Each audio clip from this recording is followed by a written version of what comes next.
pluie de météorites. Oui, je peux. À l'arc-voyeur?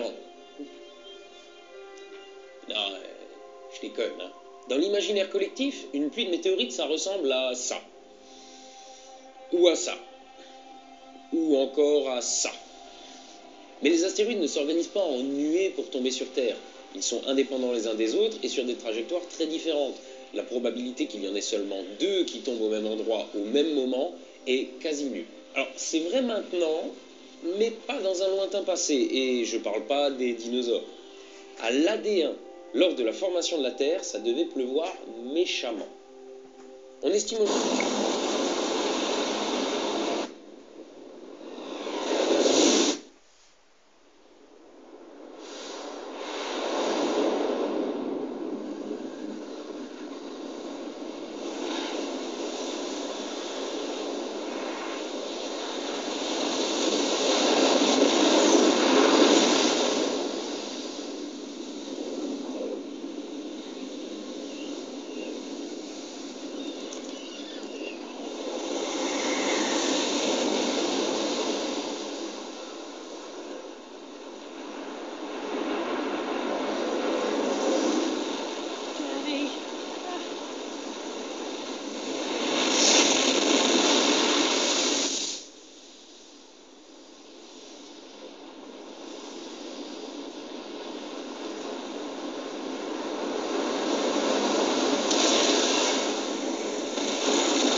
Bonjour à tous.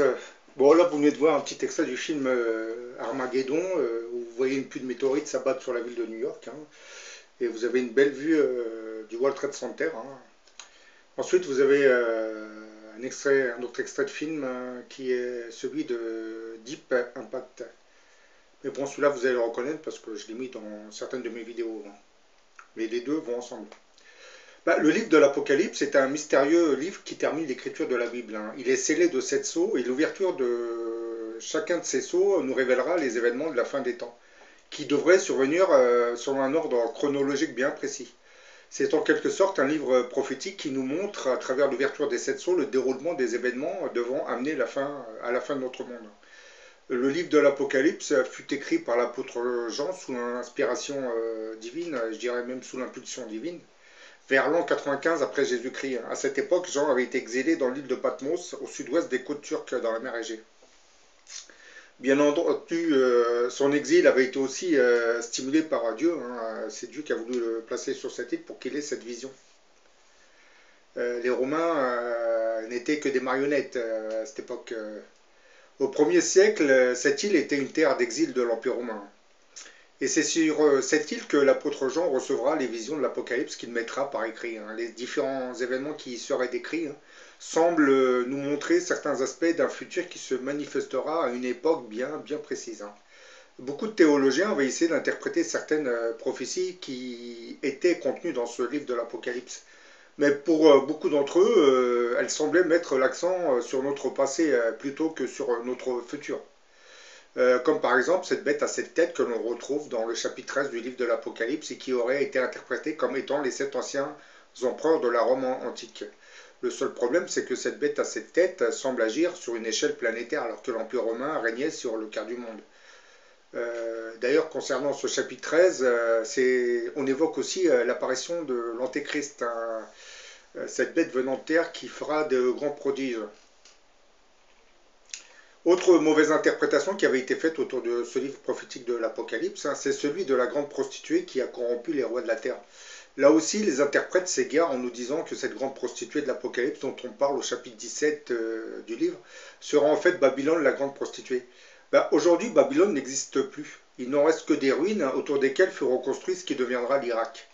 Et nous savons que tous que l'Irak n'a pas la puissance nécessaire pour corrompre ou envoûter tous les rois du monde.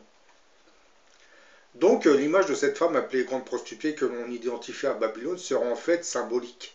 Dans ce livre de l'Apocalypse, on nous ne montrerait pas une femme, mais un système de gouvernance mondiale dont l'idéologie ultralibérale jouerait un très grand rôle dans cette montée de la corruption et de la perversion de l'humanité sur une échelle planétaire. Et ce système ne pouvait être que la démocratie, hein, par l'intermédiaire de laquelle les forces du mal, que le diable dirige bien entendu, légaliseraient ce que les religions avaient toujours dénoncé, c'est-à-dire le péché. La légalisation du mariage gay nous a déjà positionnés à la tête du hit-parade des perversions qui sont légalisées par cette même démocratie. Désormais, on peut même dire que nos nations complètement dépravées aujourd'hui commencent à concurrencer cette perversion qu'avaient connue les villes de Sodome et Gomorrhe. Le seul souci, c'est que actuellement, cette perversion s'étend sur une échelle planétaire. Ce qui, comme vous le savez, va devenir dramatique pour l'avenir de notre monde, hein, puisque dans le temps, Sodome et Gomorrhe ont été détruits. Et j'expliquais qu'à cette époque, c'est plus de 5 villes qui avaient détruit. Hein. C'était localisé. Sauf que dans le futur, ça ne sera pas localisé. C'est toute la planète qui va subir la colère divine. Bah, les 7 sceaux qui scellent ce livre prophétique de l'Apocalypse nous révéleraient donc le film des événements qui semblent s'accomplir à notre époque. C'est comme un puzzle qui se constituerait au fur et à mesure que nous avançons dans le temps. Dans le livre, on nous dit qui est digne d'ouvrir ce livre scellé de 7 sceaux. Et on nous présente le lion de Juda que beaucoup d'interprètes auraient identifié à Jésus-Christ. Or, nous savons que l'ouverture des 4 premiers sceaux fait surgir les 4 cavaliers de l'Apocalypse. Je regardais quand l'agneau ouvrit un des 7 sceaux et j'entendis l'un des 4 êtres vivants qui disait, comme d'une voix de tonnerre, viens. Je regardais et voici parut un cheval blanc, celui qui le montait avait un arc. Une couronne lui fut donnée et il partit en vainqueur pour vaincre. Ça, vous le retrouvez dans le chapitre 6 de l'Apocalypse de Saint Jean, versets 1 et 2. Contrairement à ce que les théologiens avaient compris, ce premier cavalier ne pouvait pas correspondre au Christ. Car on nous précisait que celui qui montait ce cheval blanc avait un arc, une couronne lui fut donnée, et il partit en vainqueur et pour vaincre. Ce qui sous-entendrait que ce cavalier serait un guerrier ou chef de guerre. Et je ne pense pas que le Christ reviendra sur terre pour faire la guerre. Il enverra probablement son général qui, comme vous le savez, est en fait l'antéchrist. Celui qui vient avant le Christ, antérieur au Christ. Et oui, vous l'aviez compris, hein, le cavalier qui monte ce cheval blanc ne pouvait être que l'antéchrist, hein, dont les armées partiront accomplir les desseins de Dieu sur une échelle planétaire. Dans le chapitre 6 de ce livre de l'Apocalypse, on évoquait, donc comme je viens de le dire, dans le chapitre 6 de ce livre de l'Apocalypse, on évoquerait une pluie de météorites. Hein, et le cinéma hollywoodien nous avait déjà familiarisé avec ce genre de phénomène, hein, comme vous venez de le voir avec les 2 extraits, hein, où vous voyez des météorites s'abattre dans le film Armageddon, hein, et celui de Deep Impact, où vous voyez l'énorme astéroïde plongé dans l'océan. Et Deep Impact ou le film Armageddon sont 2 films qui semblent nous faire entrer dans certains détails. Hein. Ils semblent entrer dans certains détails. On peut même préciser que la mise au point de certains effets spéciaux spectaculaires répondait à une exigence qui fut probablement inspirée par des puissances invisibles qui connaissaient, elles, l'avenir, du moins les détails de certains événements futuristes qui nous attendraient dans le futur. Dans le film Armageddon, par exemple, on voit aussi le World Trade Center sous un angle assez déconcertant, hein, pour une personne qui ne connaissait pas son futur tragique. Hein. Parce que, comme vous le savez, le film Armageddon a été réalisé bien avant le 11 septembre 2001, hein, pour ceux qui ne le sauraient pas.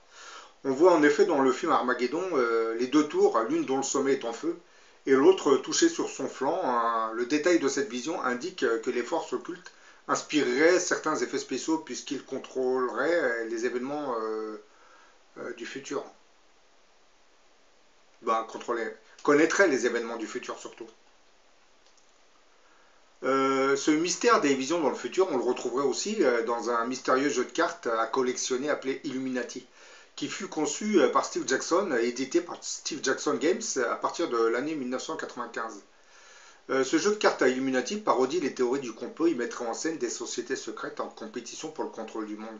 Mais les dessins reproduits sur certaines de ces cartes semblent correspondre à des événements futurs, comme par exemple celle qui correspond au World Trade Center.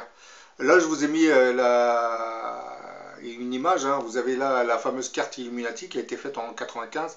Et là, vous avez le 11 septembre 2001. Vous regardez.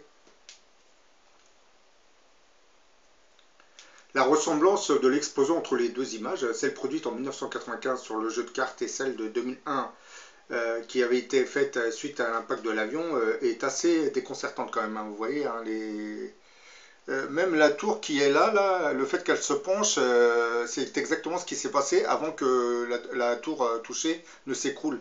Si vous pouvez revoir les images de cette journée tragique, vous verrez que la tour se penche exactement comme celle-ci, puisque l'avion, en s'engouffrant dans les étages, en s'engouffrant à un étage bien précis, a détruit toutes les structures portantes de l'immeuble.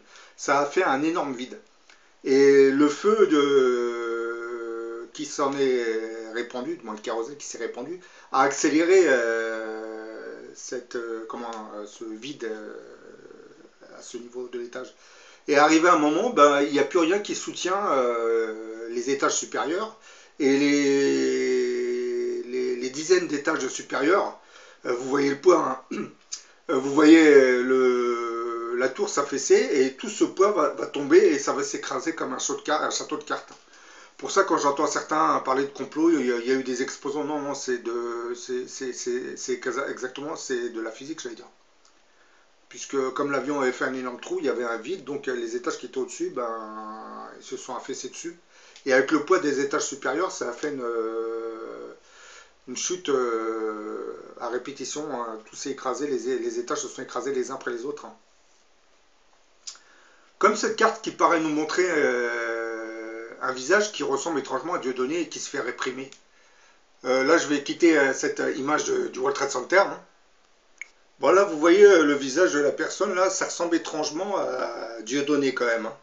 Avec le garde qui le réprime derrière. Hein. Bon, le garde qui le réprime, vous avez compris, hein, c'est le lobbying juif qui se cache derrière le réseau médiatique en France. Hein. Bon, là, vous voyez le visage, hein, et puis là, je vous fais montrer le visage de Dieudonné. Vous voyez la ressemblance entre ce visage et celui-là. Et n'oubliez pas que ces cartes Illuminati avaient été faites en 1995, bien avant l'affaire Dieudonné. Hein.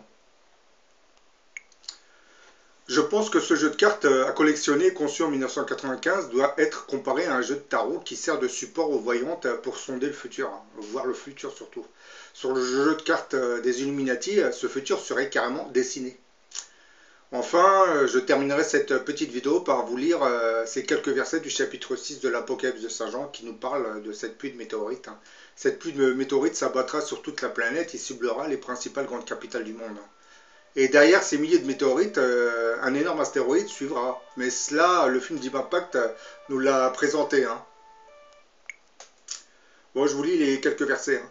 Je regardais quand il ouvrit le 6e sceau, il y eut un grand tremblement de terre, le soleil devint noir comme un sac de crin, la lune entière devint comme du sang, et les étoiles du ciel tombèrent sur la terre, comme les figues vertes un figuier secoué par un vent violent.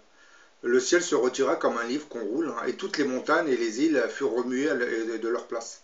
Les rois de la terre, les grands, les chefs militaires, les riches, les puissants, tous les esclaves et les hommes libres se cachèrent dans les cavernes et dans les rochers des montagnes. Il disait aux montagnes et aux rochers, tombez sur nous, et cachez-nous devant la face de celui qui est assis sur le trône, et devant la colère de l'agneau, car le grand jour de sa colère est venu, et qui peut subsister. Donc là, c'est dit clairement, hein, on parle d'une pluie d'étoiles hein, qui s'abattra sur le monde. On nous dit surtout que les étoiles du ciel tombèrent sur la terre. Hein. Donc, je pense qu'on fait allusion à cette pluie de météorites dans ce petit verset. Du moins, j'espère. Hein. J'espère qu'on ne parle pas des armes atomiques. Hein. Parce que, comme vous savez, les étoiles du ciel, une étoile est constituée, du moins fonctionne. Le carburant d'une étoile, c'est de la fusion thermonucléaire. Donc, c'est l'équivalent de nos bombes thermonucléaires. Vous savez, les bombes H. Donc, quand on parle d'étoiles du ciel, j'espère qu'on ne parle pas d'une guerre nucléaire, mais je ne pense pas. Je crois surtout qu'on évoquerait ces pluies de météorites qui vont s'abattre sur les principales villes du monde, hein, et surtout les principales grandes capitales. Beaucoup les nations qui ont choisi de servir à la démocratie qu'on appelle la grande prostituée. Donc en Europe, tout comme aux États-Unis ou en Amérique latine, voire dans certains pays arabes même, bah, ils risquent de voir ces météorites s'abattre, hein, parce que je pense à la ville de Dubaï dont nos médias ne cessent de vanter les vertus capitalistes. Je pense que Dubaï va recevoir certaines de ces météorites de plein fouet, hein. They're all over the place! Bogies are breaching the atmosphere from Finland down the North American seaboard.